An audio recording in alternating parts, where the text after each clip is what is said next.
Let us spend a few minutes in talking about the third statement that Jesus spoke on the cross. Jesus said to his mother, "Woman, this is your son." Then he said to the disciple, "This is your mother." Of the four gospel writers, John is the only one who records this particular narrative of Mary's presence at the cross. Now, Mary, his mother, was present at Jesus' birth naturally. She was present when Jesus did his first miracle at the wedding in Cana. And now Mary was present at the cross. Now, as Mary watched her son suffer, my guess is that she perhaps reflected on the words of Simeon, who held baby Jesus as he was brought to the temple in Jerusalem to be dedicated. And Simeon prophesied to Mary and said, "A sword will pierce your soul." Now, 33 years later, Mary was literally experiencing the reality of this prophecy as a soul was piercing, as a sword was piercing her soul. And the pain of the sword that's being pierced into her as she watched her son suffer on the cross. Now, it is interesting that John is the only disciple of the 12 that was present at the foot of the cross. Now, the other disciples perhaps were too afraid to be close. As we see Jesus in agony, gasping for each breath with all the strength that he had, he sees his mother. Perhaps he briefly reflects on the comfort and strength that she was to him when he was growing up.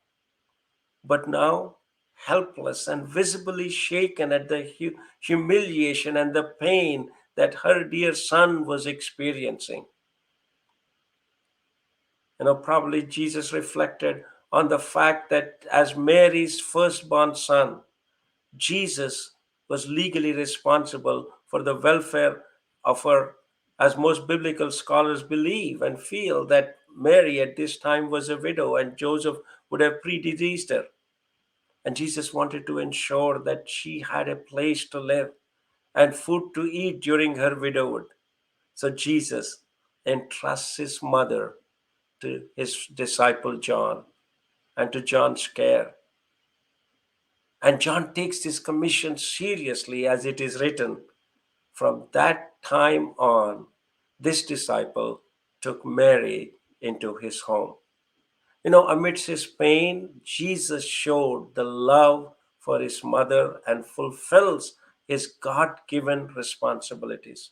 Now, may I remind you that we have a responsibility to not only honor our aging parents, but to take care of them, to love them, to support them, to ensure that we take care of them to the best of our ability. I love my parents very much, and both of them have gone to be with the Lord. But one of the regrets that I have is I wish I loved them more. I took more care of them. We cannot abdicate our responsibilities, as the scripture says. If anyone does not provide for his relatives and especially for his immediate family, he has denied the faith and is worse than an unbeliever. That's what Apostle Paul writes to Timothy, young Timothy. And that's why it's important for us in this 21st century when life has become busy for all of us. Let us take the example that Jesus set before us, that he took responsibility to take care of his mother. Although he physically could not because he was close to going to the Father, he entrusted Mary's care to one of his disciples. And John ensured that he took Mary to his home and provided for her needs.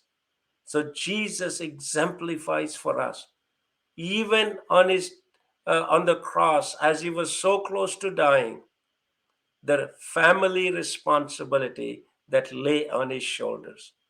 Sometimes we can be so spiritual that we do not have time to honor our own parents or to take care of them or to provide for them. And may we learn from Jesus' example of how Jesus, in the midst of pain, in the midst of the great task that was entrusted to him that he was about to fulfill, in bringing about purchasing salvation for mankind, he did not forget his earthly responsibility to take care of his mother and to entrust her to the care of his disciple. May we emulate Jesus even in providing and taking care of our aging parents.